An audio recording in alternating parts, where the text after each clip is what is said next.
ஆங்க ஈரானுக்கும் இஸ்ரேலுக்கும் ப்ராப்ளம் நல்லாவே தெரியும்.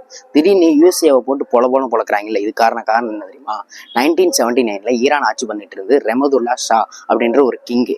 இவன் வந்து ஒரு மன்னர் ஆட்சி தான் அங்கே மெயின்டைன் பண்ணிட்டு இருக்கிறான். அது மட்டும் இல்லாமல் அவன் வந்து யூஎஸ்ஏவோட நல்ல ஃப்ரெண்ட்ஷிப்பாக மெயின்டைன் பண்ணி அங்கே இருக்கிற மாதிரியே டெவலப்மெண்ட் இங்கேயும் கொண்டு வந்திருக்கிறாள். வெஸ்டர்ன் கல்ச்சரும் இவங்க உள்ள கொண்டு வந்துடுறான். அங்கே இருக்கிற மெஜாரிட்டி பீப்புள் வந்து இஸ்லாமிக் மதத்தை சேர்ந்தவங்க. திடீர்னு வெஸ்டர்ன் கல்ச்சருக்கு அடாப்ட் ஆக மாட்டாங்கல்ல. ஸோ வந்து நிறைய கான்ஃபிளிக்ட் வெடிக்குது. இந்த மக்கள் வந்து நிறைய பேருக்கு இந்த வெஸ்டர்ன் கல்ச்சர் பிடிக்கல.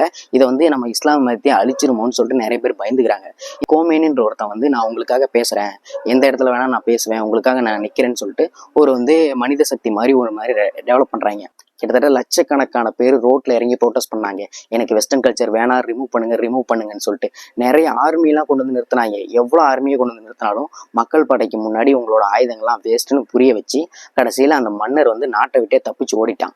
திடீர்னு நாட்டை விட்டு தப்பிச்சு போனதுக்கு அப்புறம் யாரா உள்ள வருவா அப்படின்னு சொல்றாரு. அந்த கோமினி ரைஸ் ஆயிருக்காருல, நான் உங்களை பாத்துக்கிறேன், நான் வந்து உங்களுக்கான காவலா இருப்பேன்னு சொல்லிட்டு அவன் வந்து பதவி ஏற்கிறான். இஸ்லாமிய மதத்தை தான் உள்ள இருக்கணும், வெஸ்டர்ன் கல்ச்சர் ரிமூவ் பண்ணுன்னு சொல்லிட்டு கையெழுத்து போடுறான். இந்த யூஎஸ்ஏவோட கூட்டணி சேர்ந்ததுனால தான் வெஸ்டர்ன் கல்ச்சரை கொண்டு வந்தான்.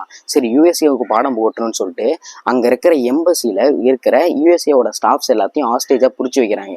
அப்பதான் வந்து புரியுது, ஓகே நம்மளை அட்டாக் பண்ண ஆரம்பிச்சிட்டாங்க அப்படின்னு சொல்லிட்டு அங்க இருந்து தான் யூஎஸ்ஏ ஈரானுக்கு ஒரு கான்ஃபிளிக்ட் கிரியேட் ஆகுது.